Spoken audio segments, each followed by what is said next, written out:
안녕하세요. 저는 경기에 살고 있는 30대 여자입니다. 지금부터 제가 들려드릴 이야기는 파란만장하고 우여곡절 끝에 아이와 함께 오순도순 살고 있는 저의 실제 이야기입니다. 물론 지금은 모든 시련을 이겨내고 행복한 삶을 찾아 살고 있지만 그동안 어찌나 힘들었는지 벌써부터 눈시울이 시큰거립니다. 제 이야기가 어떻게 들리실지 모르겠지만 같이 공감하며 웃고 울고 나누고 싶어 용기를 내어 글을 쓰게 되었습니다. 저는 태어나자마자 부모에게 버려져서 고아원에서 성인이 될 때까지 지냈어요. 바람이 선선하게 부는 어느 가을날 고아원 문 앞에 덜렁 포대기에 쌓여 뉘어 있었다고 하더군요. 이름도 없이 생년월일만 적신 쪽지와 함께 발견된 저는 출생신고조차 제대로 되어 있지 않았다고 했습니다. 고아원 생활은 너무나도 힘들었어요. 정신적인 부분으로 힘들었다기보단 제대로 먹지 못하여 늘 배가 고팠고 낡은 옷을 서로 물려입고 돌려입다 보니 자연스럽게 학교 생활에서도 주눅이 들게 되더라고요. 깡마른 몸에 수더분한 몰골이 친구들 사이에 자연스러운 놀림거리가 되었습니다. 중학생이 되어 사춘기가 찾아오자 저의 행색은 더욱이 비난받기 일쑤였고 고아원의 환경상 매일 씻지 못하여 따돌림을 당하게 되었습니다. 아무래도 친구들은 화장도 시작하고 꾸미는 것에 재미를 붙여 너도 나도 유행을 따라가기 일쑤였지만 저는 그럴 형편이 되지 않았기 때문이었습니다. 고아원에 돌아가면 항상 어린 동생들을 돌보아야 했고 시설에 오래 머물 수 없다는 것을 잘 알았기에 일거리를 찾아다녔습니다. 생활력이라도 있어야 먹고 사는데 문제가 없다고 생각했기 때문이었습니다. 공부할 시간이 부족할 정도로 고아원 살림에 보탬이 되려 했고 자연스럽게 성적도 바닥을 기게 되었죠. 그러니 같은 반 친구들은 저를 더욱 만만하게 보게 되었습니다. 중학교 시절이 지나가고 고등학생이 되자 왕따의 형태는 더욱 악랄함을 띄우게 되었어요. 일반적인 놀림이 아닌 괴롭힘이 시작되었죠. 책상과 의자는 늘 복도 밖으로 나가 있기 일쑤였으며 하루하루가 지옥 같았습니다. 선생님과 상담을 해보기도 했으나 네가 좀 씻고 다니면 되지 않겠냐? 라는 상처뿐인데야만 오갔습니다. 저는 자연스럽게 사람에 대한 공포가 생겼고 성인이 되어서도 대인공포증을 이기지 못했습니다. 고등학교를 어떻게 졸업했는지도 모르게 연말은 바빴습니다. 저는 성인이 되었고 자연스럽게 고아원을 퇴소해야 했기 때문입니다. 고등학교 졸업식은 상상도 하지 못했고 저는 바로 취업이 가능한 일자리를 찾았습니다. 하지만 대인공포증이라는 게 얼마나 무서운 일이던지 사람을 마주하는 일은 문득 찾아오는 호흡곤란과 식은땀, 경련 때문에 오래 일을 할 수 없었습니다. 저는 여러 아르바이트를 했지만 채 한 달을 채우지 못하고 그만둔 일자리들도 수두룩했습니다. 결국 사람의 얼굴을 마주하지 않아도 되는 일을 찾다 보니 콜센터에 취업을 시도했습니다. 콜센터는 통화로만 상담이 이루어지기 때문에 꽤 큰 오픈마켓 회사였으나 취직이 바로 가능했고 업무로 투입되었습니다. 하지만 어리석게도 저는 고객 상담을 우습게 알았기에 그 일이 얼마나 힘든 일인지 알지 못했습니다. 보통 상담 전화를 하게 되면 반품이나 교환 혹은 배송 문의로 전화들을 많이 한다고 생각했는데 전혀 아니었습니다. 오히려 반품, 교환, 배송 문의가 들어오면 기분 좋은 상담을 마칠 수 있을 정도였죠. 콜센터에서 일해보신 적 있으신 분들은 공감해 주시겠지만 다짜고짜 욕부터 하는 고객님들, 안 되는 걸 되게 해달라는 고객님들, 배송이 늦게 온다고 전액 보상은 물론이고 물건도 오늘 내로 가져오라고 소리 지르는 고객님들까지 아주 다양한 고객들을 마주하다 보니 자연스럽게 저도 감정이 피폐해지더라고요. 일상생활에서 전화 받는 일이 기피될 정도였으니 얼마나 감정노동이 심했는지 짐작이나 가실까요? 성인의 사회란 이렇게나 무서운 것이었나? 학생의 울타리 안에서 보호받을 때가 행복했구나 하며 하루하루를 보냈습니다. 그러던 어느 날 엄청난 진상 고객을 만나게 되었습니다. 상담 전화가 연결되자마자 다짜고짜 소리를 지르며 배송 온 물건이 다 파손되었는데 아이 이유식이었다고 어떻게 할 거냐고 소리를 지르더군요. 아이 이유식이라고 하시니 일단 죄송하다고 말씀드리고 이유식을 교환 처리하여 새 제품으로 다시 보내드리겠다고 했습니다. 그러자 고객님께서 지금 당장 상담 전화 받은 네가 가져오라고 소리를 지르며 너 때문에 우리 아이가 굶고 있다고 하시는 겁니다. 사실 배송은 배송팀에서 하는 업무이기 때문에 상담만 받는 저는 교환이나 환불 처리밖에 해드릴 수 없었거든요. 기계적인 답변이 오가자 고객님께서 기분이 나쁘다고 하시면서 배운 것 없이 멍청하게 살았으니 콜센터 직원이나 하고 있지 않냐면서 파손된 제품 때문에 더러워진 복도도 당장 와서 청소하고 가라고 하더군요. 저는 죄송하다고 빌었으나 고객님의 분노는 쉽게 가라앉지 않았고 결국 해당 전화는 상위 부서로 넘어가게 되었습니다. 저는 멘탈이 완전히 깨지고 얼굴을 본 적도 없는 사람에게 모욕적인 언사를 들었다는 충격에 다시금 호흡이 가빠져오고 머리가 어지러워 쓰러질 것 같은 기분이 들었습니다. 10분 쉬겠다고 말씀드리고 자리에서 일어나 건물 밖으로 나가려는데 머리가 핑 돌면서 무게중심이 쏠리더군요. 이대로 넘어지겠다 싶은 순간 저를 잡아준 한 사람이 있었습니다. 괜찮으세요? 정말 감사합니다. 하마터면 크게 다칠 뻔했네요. 괜찮아요. 저를 걱정스럽게 바라보는 눈빛에 슬쩍 볼이 붉어졌습니다. 어디 다친 것도 아니고 다치기 전에 붙잡아주기까지 했는데 처음 보는 사람이 이렇게 나의 안위를 걱정해주다니. 방금 전 통화에서 받은 상처가 조금 옅어지는 기분이 들었습니다. 마침 음료수가 하나 있다며 저에게 캔 음료 하나를 건네준 그 사람과 건물 앞에서 잠시 이야기를 나누었습니다. 기훈 씨는 옆 팀에서 근무하고 있는 상담원이라고 하였어요. 워낙 대인공포증이 심했던지라 다른 팀원들과 인사도 제대로 나누어 본 적 없었던 저는 기훈 씨를 처음 봤는데도 기훈 씨는 이미 저를 알고 있었다고 하더군요. 나이도 워낙 어린데다가 일도 꼼꼼하게 처리하는 것 같아서 우리 팀으로 왔으면 좋겠다 하고 생각했다고 하면서요. 저는 태어나서 처음 받아보는 남자의 호의에 금방 빠져들고 말았습니다. 서로 전화번호를 교환하고 퇴근 후 한잔하자는 약속까지 금세 잡았죠. 내일 눈인사를 주고받으며 퇴근 후에 가볍게 산책을 시작으로 술 약속까지 시간을 보냈습니다. 자연스럽게 기훈 씨와 손을 잡기 시작했고 헤어짐이 아쉬워 함께 밤을 지내기도 했습니다. 그렇게 자연스럽게 연인 사이가 되었어요. 남자친구라는 존재는 생각보다 저에게 매우 큰 존재였습니다. 세상이 달라 보이고 아침에 일어나 출근하는 길이 너무나도 새로웠습니다.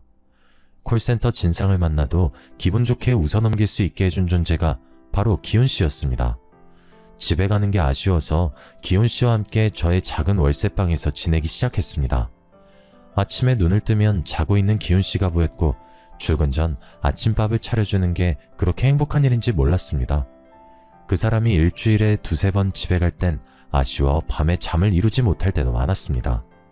이 사람과 함께라면 평생을 맡길 수 있겠다 싶을 정도로 저를 아껴주고 사랑해 주었죠.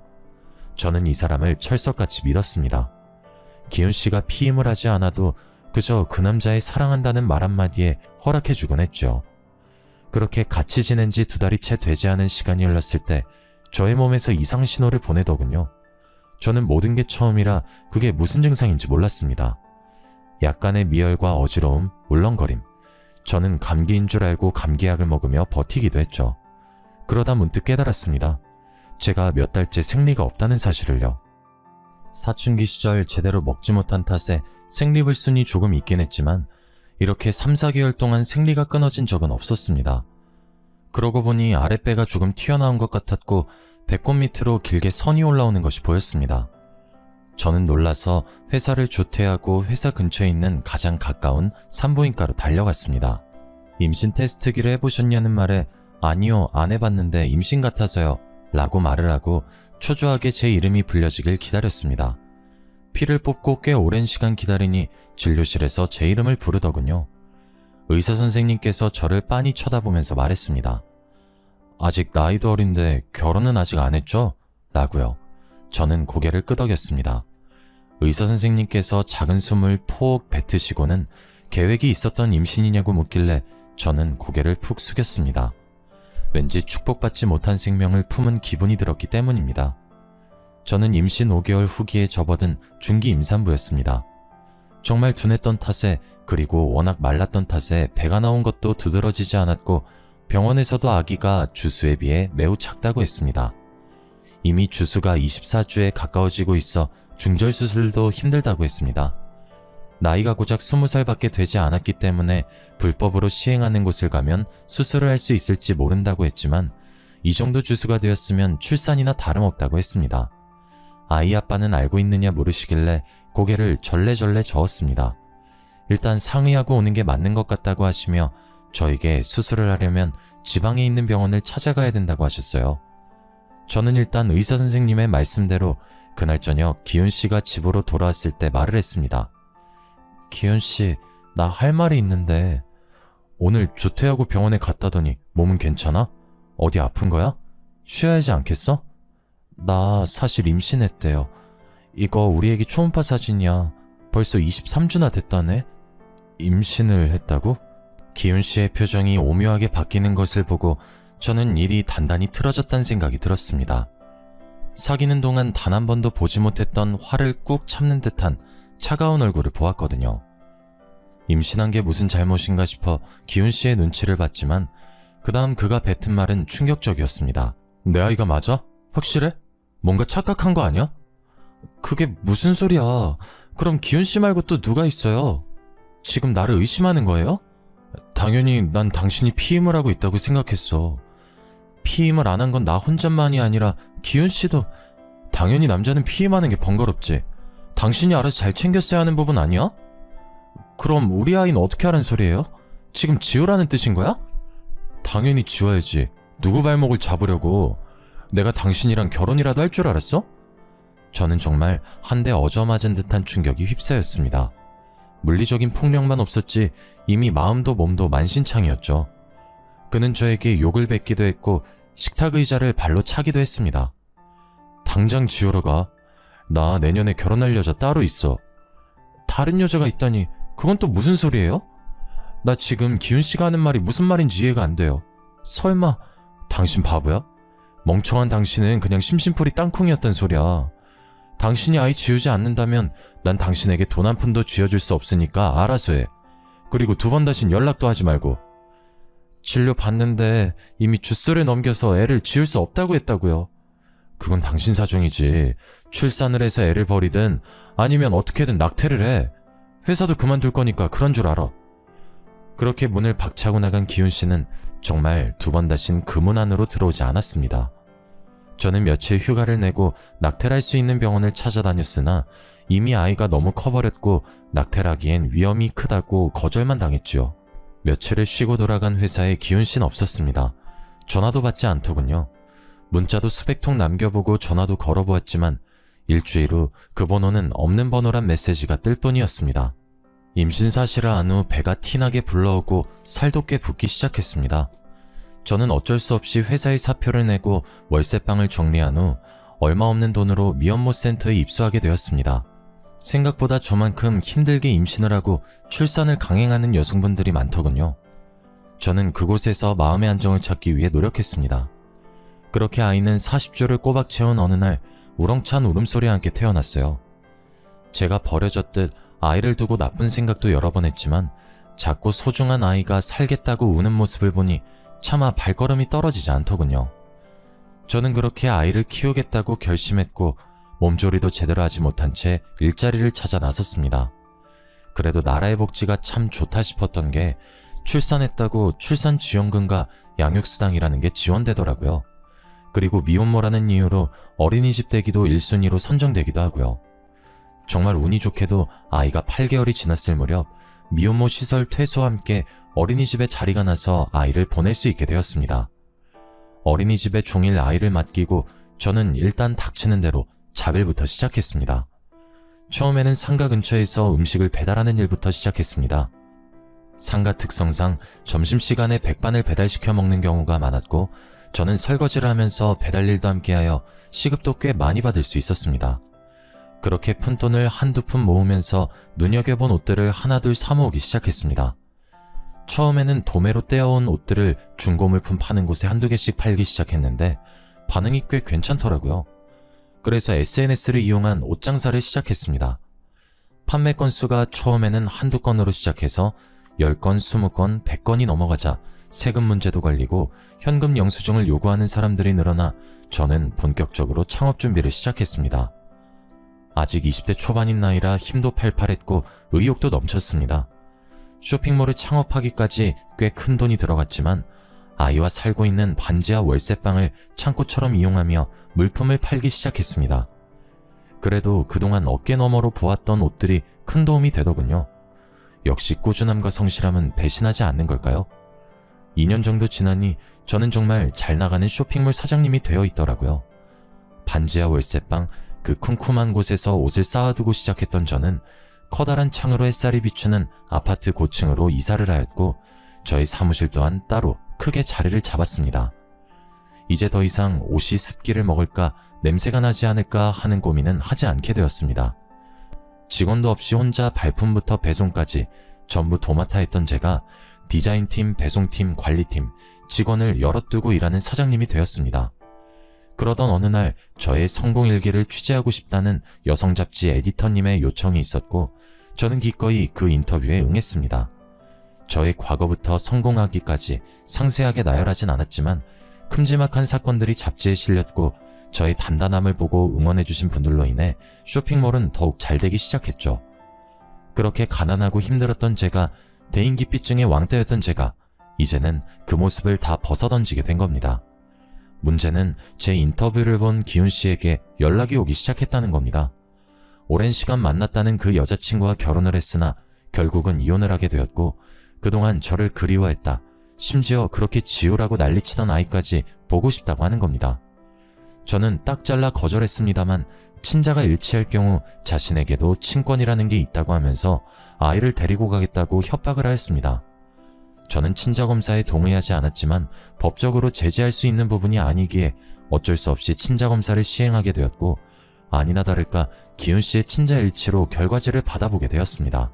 기훈 씨는 더욱 비열하게 아이를 내놓아라, 여태 너랑 살았으니 이제 나랑 살아야겠다 하며 뻔뻔하게 양육비를 지급하라 하였습니다.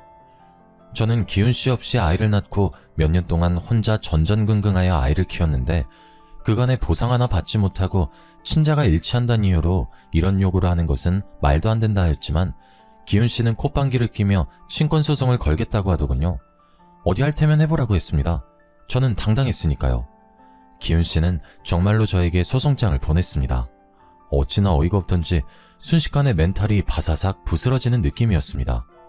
직원들을 퇴근시키고 샘플 원단을 보기 위해 거래처 사장님을 기다리면서 소장을 읽는데 그의 그 극악무도함에 치가 떨려 눈물이 주룩주룩 흐르더군요. 한참을 울고 있는데 헛기침하는 소리가 들리더군요. 거래처 사장님께서 제가 소장을 받고 울고 있는 걸 보고 계셨더라고요. 무슨 일 있으시냐고 물어보시는데 저도 모르게 오열하고 말았습니다. 제가 혼자 감당해내기엔 너무나도 큰일이었고 그럴 리 없겠지만 혹여라도 아이를 빼앗기면 저는 어떻게 살아야 하나 막막했기 때문입니다.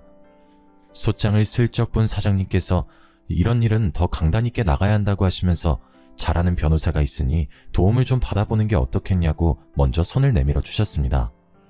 원단 샘플을 한가득 가지고 오셨지만 지금 이게 중요한 게 아니라고 하시며 제 손을 끌고 변호사님을 찾아갔습니다. 제 사정을 전부 들으신 변호사님은 이런 사건은 무조건 제가 이기게 되어 있다고 하시며 걱정하지 말라고 하셨습니다. 마음을 편안하게 먹고 협박받은 내용의 증거가 필요하니 문자나 통화 녹음이 있으면 전부 저장해두고 전달해달라고 하셨습니다. 법에 대한 지식이 방대한 사람이 직접 걱정 말라 위로를 해주니 더할 나위 없이 든든해지더군요.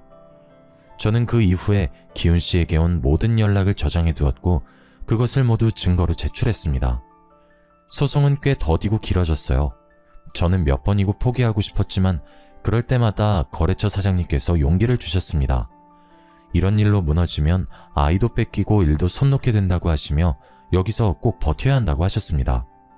제가 혹여나 나쁜 생각을 가지기라도 할까봐 만사 제쳐두고 제 옆에서 저를 묵묵히 지켜봐 주시더라고요. 사장님은 저보다 나이가 꽤 많았지만 그 부분이 더 의지되기도 했습니다.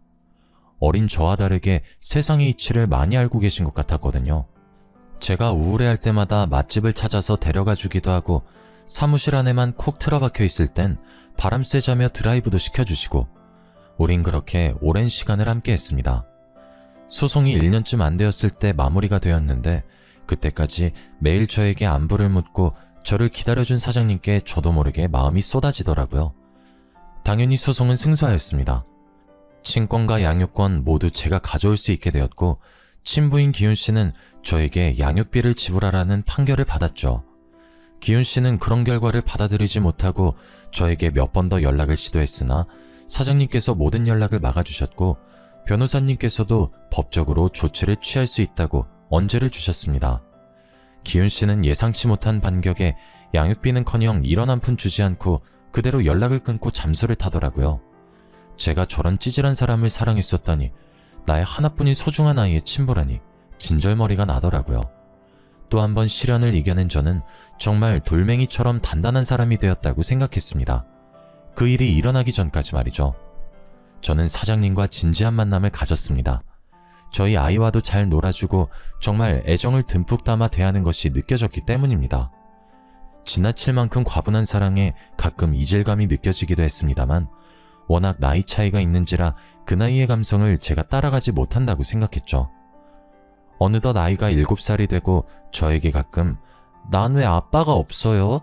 하고 물을 때마다 꼭 죄인이 된 기분이 들었습니다. 이 사실을 사장님도 알고 있었어요. 저는 아이에게 얼머부리기 바빴지만 사장님은 조금 달랐나 봅니다. 저에게 청혼을 하더군요. 오브 다이아 반지를 내밀며 저에게 결혼해줬으면 좋겠다고 하는데 그 반지가 제 손에 꼭 맞아서 들어가더군요. 처음 받아보는 반지에 눈물이 왈칵 쏟아졌습니다. 직원들에게도 꽤나 축하를 받았어요. 그렇게 결혼합시다 라는 말과 함께 결혼 준비가 시작되었습니다. 처음 하는 결혼식이다 보니 준비할 게 한두 가지가 아니더군요. 얼른 시댁 어르신께 인사를 드리는 게 먼저여서 잔뜩 긴장을 한 채 인사를 드리러 갔습니다. 아니나 다를까 과묵하신 시부는 눈빛에서 저를 탐탁지 않아 하는 것이 느껴졌고 시모는 대놓고 말씀하시더군요. "아무래도 우리 아들은 초혼인데 너네 딸린 여자다 보니 썩 반갑진 않구나." 저도 제가 우민 씨와 꼭 맞는 사람이라고 말씀드릴 순 없지만 누구보다 내주 열심히 하면서 잘 살겠습니다. 그래도 돈은 좀 있다고 하니 구색은 제대로 맞춰줬으면 좋겠는데 그 정도는 내가 바래도 되겠지? 제가 어떤 걸 준비하면 될까요? 예단 말씀하시는 거죠? 네가 고하다 보니까 아는 게 없을 것 같아서 내가 미리 준비해놨다. 지민아, 그 목록 적은 종이 좀 들고 오렴. 그래, 예비 올게. 이건 엄마가 적은 목록이고 내가 원하는 건 따로 톡으로 보내놓을게. 시댁의 말투나 행동에 너무나도 상처를 받았지만 제가 미혼모의 입장으로 살아왔던지라 대꾸할 말이 없더군요. 처음부터 이런 상황을 인지하지 못했던 부분도 아니었기에 꾹 참고 넘어갔습니다. 시댁에서 받아온 예단 목록을 집에 와서 펼쳐보니 가관이었습니다. 각종 브랜드의 TV, 냉장고, 김치냉장고 물론이며 소파에 침대에 홈시어터, 시부의 골프채 목록까지 다양하게 적혀있더라고요. 시모의 명품 가방, 모피까지 적혀있는 목록만 다 합쳐도 수천을 쏟아부어야 가능하겠더라고요. 우민 씨를 붙잡고 이 목록은 과하다, 여기서 정말 필요한 것 몇 가지만 체크해달라 요구했지만 우민 씨도 남처하단 입장이었습니다. 네가 어리긴 하지만 그래도 아이도 있고 돈도 있고 하니까 이번만큼은 우리 부모님 욕을 따라줄 순 없을까? 이건 너무 과해요, 사장님. 사장님께서 지난번에 TV도 새로 샀다고 안 하셨어요? 그땐 55인치 TV를 샀는데 우리 부모님께서 큰 TV를 원하시나 봐. 75인치 정도면 적당할 것 같아. 있는 살림이 있는데 이 모든 걸 새로 산다니 좀 부담되긴 하네요. 지금 우리 집에 있는 걸 가져오면 되지. 부모님 댁에 새 거 해드리고. 우리 신혼집에 시댁 물건을 갖다 놓자고요? 예단을 줄이고 우리 집에 새 거를 둬야 맞지 않을까요? 어차피 신혼집도 지금 네 집에서 시작할 건데 굳이 우리가 뭘 살 게 있을까? 나 몸만 가면 되잖아. 저는 정말 뭐가 맞는 건지 헷갈리기 시작했습니다. 무난한 결혼 생활을 하려면 부모님께 맞춰야 된다는 말에 수긍이 되지 않았어요. 그동안 혼자 고생하며 이루어낸 모든 것들이 쉽게 빼앗긴 기분도 들었고요. 하지만 사장님의 입장도 있고 저에게 하자 있는 사람이라 이 정도는 충분히 해줘야 한다는 시부모님의 말씀에 저도 모르게 가스라이팅이 되었나 봅니다. 결국 어리석은 저는 그 모든 예단을 들어드리기로 결심했어요. 하지만 예단 목록은 거기서 그치지 않았습니다. 제가 예단을 모두 해드리겠다고 말씀드린 날 신우이에게 톡이 도착했어요. 옳게, 내가 그때 말했던 필요한 목록 보내놓을게. 명품 가방 2개, 명품 구두 3개, 명품 브랜드 정장 2벌, 원피스 1벌, 코트 1벌. 그리고 나 돈이 좀 필요해서 그러니까 1000만원만 줘. 내가 지금 취업을 좀 해야 할 것 같은데 올케 쇼핑몰 엄청 크더라? 거기에다 한 자리 꽂아주면 좋겠는데 뭐 일거리 최대한 없는 쪽으로 월급은 두둑하게. 알지? 원래 가족들은 다 그렇게 꽂아주고 하는 거야. 기다릴게.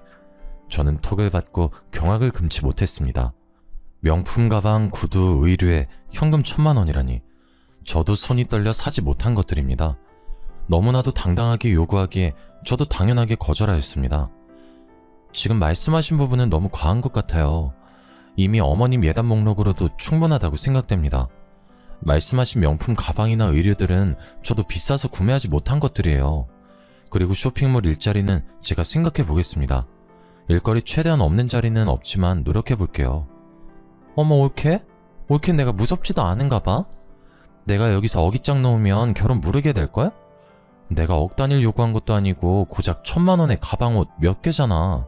그거 다 해야 3,000만 원도 안 될 건데 올케네 쇼핑몰 그 정도는 벌지 않아?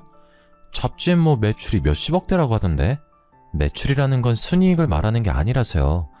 직원들 월급에 상품 사입에 관리까지 하려면 남는 게 많진 않아요. 그건 내가 알 바 아니니까 내 말 무시하지 말고 꼭 준비해줬으면 좋겠어. 백화점 갈 때 같이 가고. 답장 안 할게. 저도 모르게 한숨을 푹 쉬었습니다. 직원들 중 하나가 사장님 프로포즈 받고 얼굴에 수심이 깊어지는 것 같다고 하며 걱정까지 하더군요. 직원들의 사기를 꺾는 것 같아 오히려 미안한 마음이 들었습니다.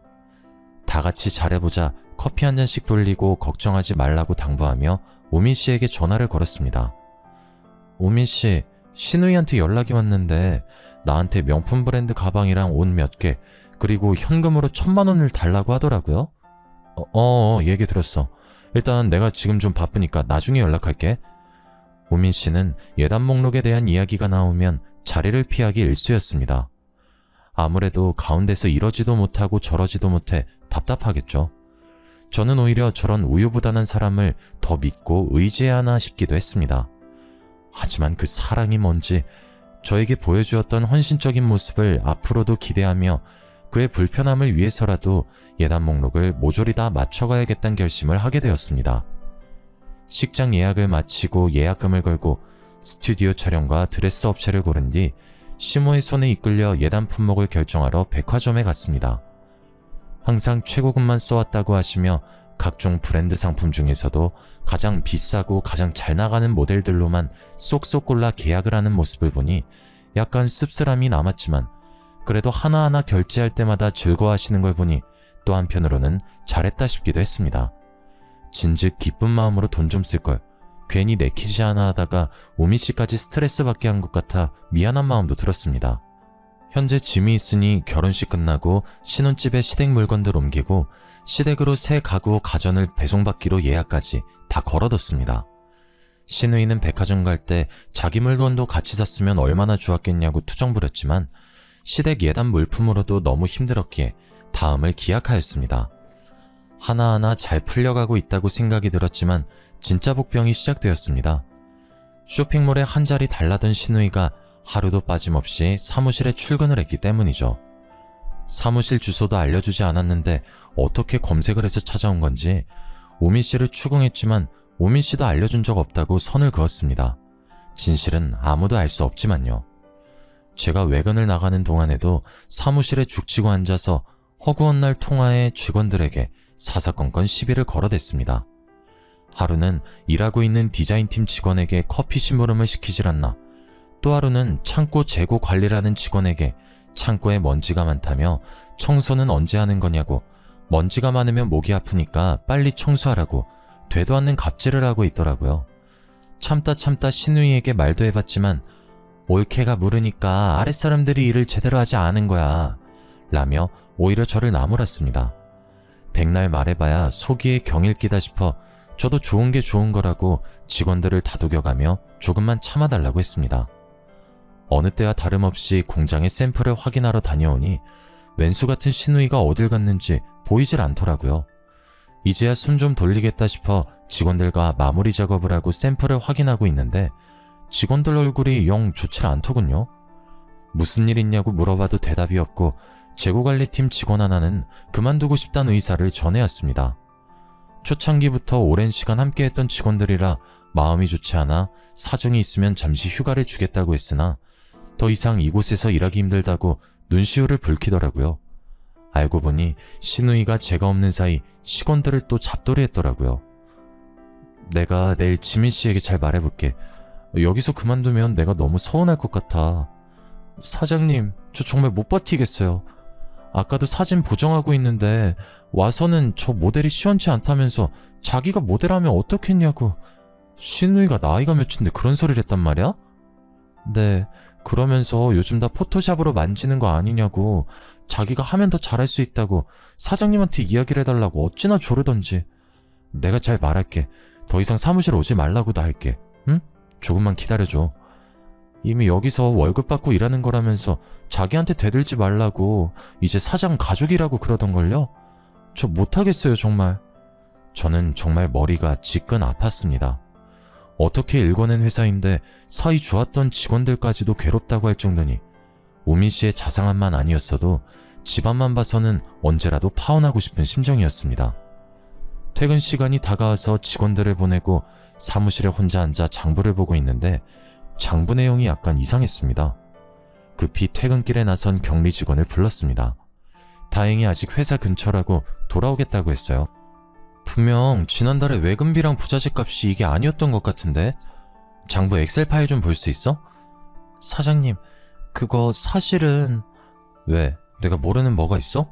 이거 지금 횡령이야. 알지? 내가 자기 얼마나 믿는지. 내가 장부 기입은 다 자기한테 맡겼었잖아. 저도 잘 알죠. 그런데 제가 수정한 게 아니에요. 사업자 통장도 확인해보니까 일적 금액만큼 인출되어 있던데? 어떻게 된 거야? 자기 무슨 일 있어? 일은 제가 있는 게 아니라 그게... 그냥 속 시원하게 말해봐. 우리 둘밖에 없잖아. 그거 사장님 신우이분이 한 짓이에요. 격리 직원의 말은 그랬습니다. 제가 신상품 준비를 위해 요즘 들어 외근이 잦았던 건 사실입니다. 제가 자리를 비운 사이 직원들에게 갑질을 했고 하다못해 격리 직원의 컴퓨터에 앉아 엑셀 파일을 열어보고 있더랍니다. 커피를 사러 잠시 외출한 사이 일어난 일이라 수기장부와 함께 정리를 해보니 금액이 몇십만원 비어있기에 장부를 왜 수정했냐고 하니 본인이 어차피 다 쓸 돈이라고 돈 받기로 했다면서 사장한테 물어보라고 오히려 큰 소리를 치더랍니다. 그러면서 중간에 오해가 생겨 사장이 파혼이라도 하면 다 네 탓이라고 소리를 지르고 조용히 넘어가길 원하면 앞으로 종종 수정해달라고 했답니다. 그렇게 중간에서 횡령한 돈이 700만원을 넘기고 있었더라고요. 물론 중간중간 통장 확인과 장부 확인을 하지 않은 저도 문제라면 문제지만 항상 오차없이 일처리를 했던 격리 직원을 믿고 있었고 신우이가 감히 사업자 통장까지 손댈 거라고는 생각도 못했었기 때문에 몰랐던 겁니다. 혹시라도 제가 파혼이라도 당할까 격리 직원은 속을 끙끙 앓았더군요. 제가 너무 화가 나서 몸을 부르르 떨자 직원이 입을 열었습니다. 사장님, 결혼 꼭 하셔야겠죠? 왜? 이거 말고 다른 일이 있어? 저 정말 한치의 거짓도 없이 사장님께 그대로 사실만 전하는 거예요? 저 의심하지 마세요. 왜 그래? 무슨 일인데? 사실 요즘 사장님 외근 나가실 때마다 그 신우이 분께서 회의실에서 자꾸 전화를 하시더라고요. 누군진 모르겠지만 친구 같기도 하고. 근데 통화 내용이 사장님도 아셔야 할 것 같아서요.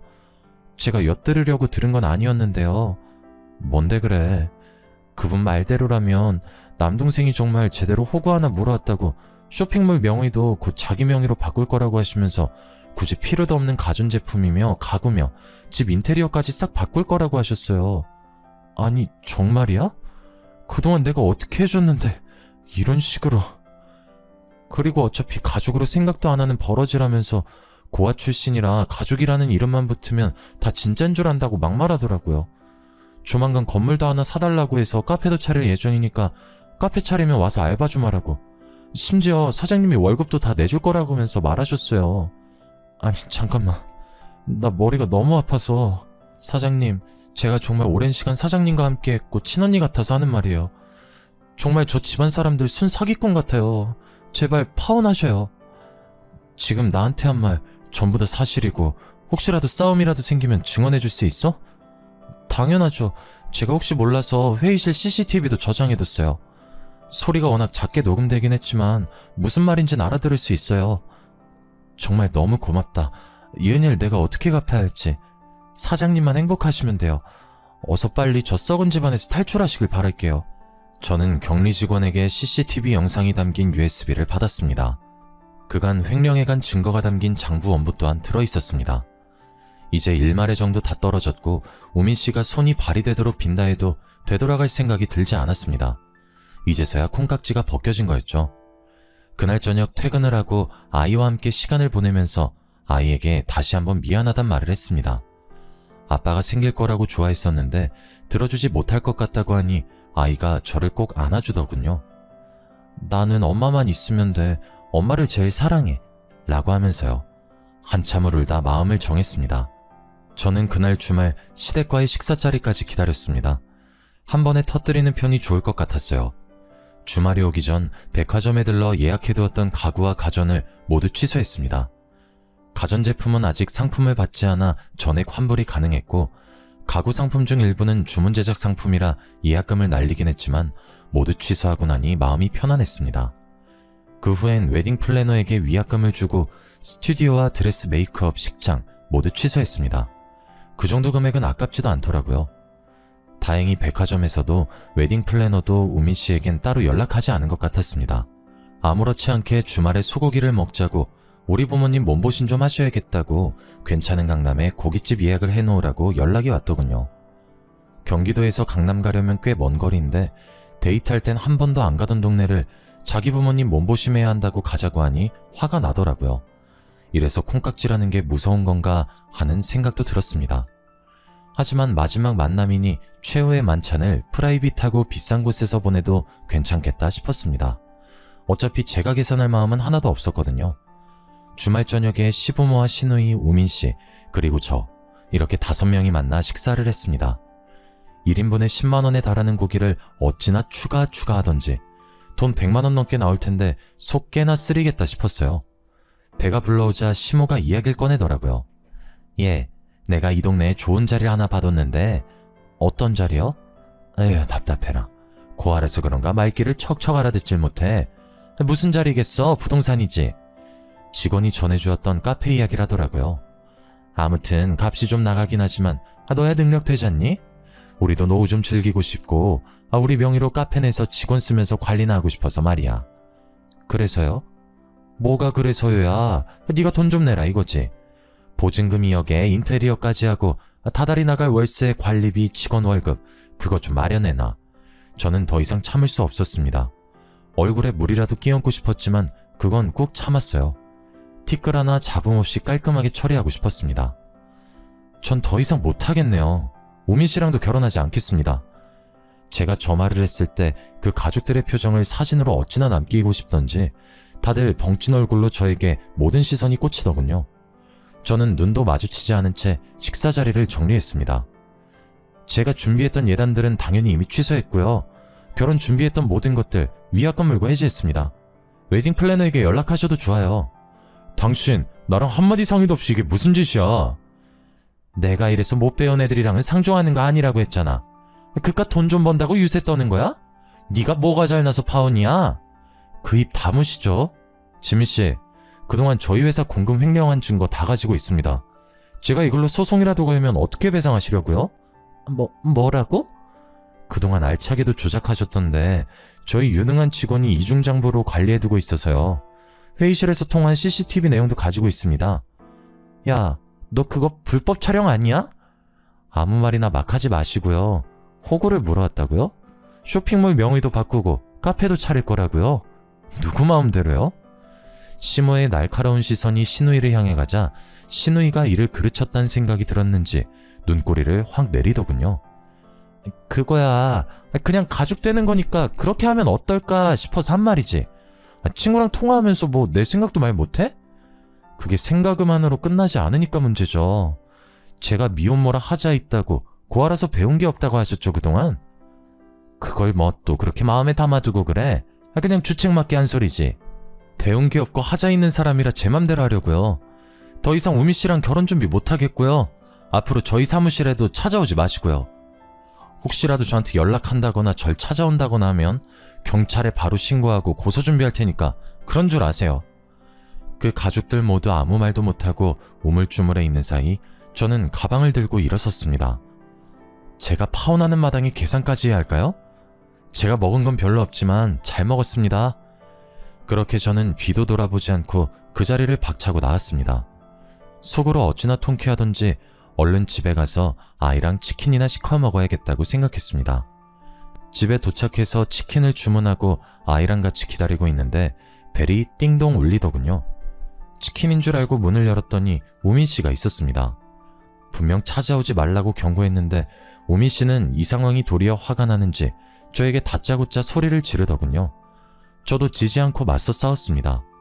아이 앞에서 할 행동은 아니지만 저도 눈에 보이는 게 없었거든요.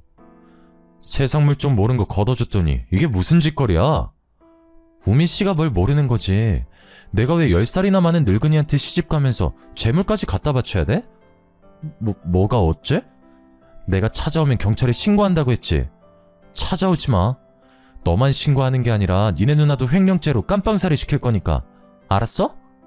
이게 오냐오냐 하니까 누가 누굴 오냐오냐 해. 당신이 나 호구라고 하고 다닌 거, 돈 때문에 나한테 들러붙은 거 이미 다 알고 있어. 사기 결혼으로 모든 위약금부터 스토킹 신고까지 당하고 싶지 않으면 당장 꺼져. 저는 그대로 문을 쾅 닫았습니다. 두어 번 벨을 더 누르는 소리가 들리고 문을 쾅쾅 두드리는 소리까지 났지만 제가 받아주지 않으니 집으로 돌아간 것 같았습니다. 다음날 출근을 하여 직원들에게 그동안 있었던 일에 대해 솔직하게 말하고 진심으로 사과했습니다. 그만두겠다는 직원은 엉엉 울면서 좋지 않은 소식이면서도 너무 좋은 소식이라고, 그 나쁜 인간들 천벌받을 거라고 그러더라고요. 격리 직원은 아침부터 편의점에 가서 혹시 찾아올지도 모르니까 다 같이 소금이나 뿌리자고 소금 한 봉지를 사왔더라고요. 2번 다시 찾아오지 말라고 했으니 그걸 쓸 일은 없을 거다 했는데 점심시간이 지나자 우민씨와 신우이가 정말 찾아온 게 아니겠어요? 당장 꺼지라고 소리 지르고 직원들은 경찰에 신고하겠다고 엄포를 놓고 대치하는 상황에서 정말로 격리 직원이 소금을 푹 찢어버리더라고요. 신우이와 우민씨 얼굴에 정면으로 소금을 확 뿌리면서 사기죄랑 횡령죄가 얼마나 무서운 건지 아냐고 당신네들 당장 변호사 알아보라고 했어요. 정말 사이다 한 캔을 원샷한 기분이었습니다. 소금을 탈탈 털어내며 고소당할 게 정말 무서웠는지 모두 묻어주면 2번 다시 찾아오지 않겠다고 약속하더라고요. 변호사 공증이 필요하면 공증까지 받겠다. 대신 CCTV 영상과 장부 기록은 지워달라고 하길래 평생 나타나지 않으면 그 일이 밝혀지지 않을 거다라고 서로 합의했습니다. 그 일이 생긴 뒤로 저는 남자라면 아주 치를 떨었습니다. 근 몇 년 동안은 일에만 매달렸던 것 같아요. 직원들과는 더욱 돈독해졌고 제 나이는 30을 넘겼습니다. 체력적으로 힘이 붙이는 것 같아 배드민턴이라도 쳐볼까 하는 마음에 동네 동호회에 가입을 했고 매일 퇴근하고 오후에 배드민턴을 치곤 했습니다. 동호회에 속한 사람은 대략 30여 명이었는데 알고 보니 동호회 전통이 한 달에 한두 번 주말에 봉사활동을 가는 거였어요. 저는 아이와 시간을 보낼 겸 몇 번 거절했지만 수차례 거절했던 터라 더는 민망해서 안 되겠다 싶어 주말 봉사활동에 참가하겠다고 했습니다. 단톡방으로 봉사활동 주소를 받았는데 어딘가 기억에 있는 주소였습니다. 핸드폰으로 검색해보니 우연의 일치인지 제가 어린 시절을 보냈던 그 보육원 주소였어요. 정말 사느라 바빠 까마득히 잊고 있었는데 마음 한켠이 뜨겁게 울컥거리더군요. 주말 아침 일찍 보육원으로 가니 정말 예전 모습 그대로더라고요. 낡은 시설에 꾀지지한 아이들의 모습까지도요. 유년 시절을 보내며 힘들었던 기억이 솟구치고 옷을 돌려 입고 제대로 씻지도 못하고 먹지도 못했던 그때가 떠올랐어요. 저는 원장 선생님과 진득한 이야기를 나누었고 그곳을 정기적으로 후원하기로 했습니다. 사춘기가 지난 아이들의 옷도 정기적으로 기부하겠다고 했고요. 적어도 보육원에서 자랐다고 무시받고 멸시받는 일은 더 이상 없었으면 하는 마음에서 시작한 일이었습니다. 이런 제 모습을 지켜보던 동호회 회원님 한 분이 저에게 엄지손가락을 척 올리더라고요.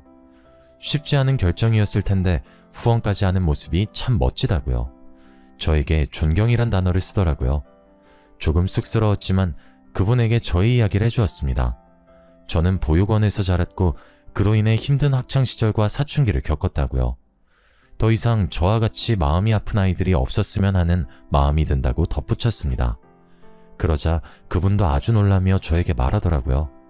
지금 봉사활동으로 온 곳은 아니지만 본인도 보육원 출신이라고, 저의 말에 충분히 공감이 간다고 하며 보육원 출신이란 이유로 무시받았고 결혼도 번번이 무산되었다고 했습니다. 저희는 그때 처음 서로의 눈을 마주보게 되었습니다. 말로 뱉지 않아도 느껴지는 그런 통함이 있었다고나 할까요? 제 이야기가 너무 길었던 것 같아요. 그동안 겪었던 드라마 같은 이야기를 글로 풀어내려니 조금 장황하게 설명되기도 한 것 같네요. 마지막 이야기를 조금 궁금해하실 것 같아 살짝 더 풀어보자면, 그분과 저는 그렇게 한 달에 한 번 꼭 같이 봉사활동을 다녔고 차근차근 서로를 알아가고 이야기를 써내려갔습니다. 아픔을 공감하고 보듬어주고 헌신적으로 사랑을 주고 물질적인 걸 요구하는 사이가 아닌 서로를 둥글게 안아주는 존재로 발전했습니다. 그렇게 취미와 봉사를 함께하는 시간 동안 인간적인 모습을 보았고 끌렸답니다. 저 프로포즈 받았어요, 그분에게. 그래서 곧 결혼합니다. 서로 주고받을 시댁 친정도 없고 나의 아이를 마음으로 품어준 그 사람과 미래를 함께 멋지게 그려보려고 합니다. 시련을 겪고 아픔을 딛고 일어나서 내 삶을 찾다 보니 결국 이렇게 운명의 반쪽을 만나게 되네요. 우리 모두 지금의 아픔을 잘 이겨내어 행복한 삶을 살았으면 좋겠습니다. 긴 글 읽어주셔서 감사합니다.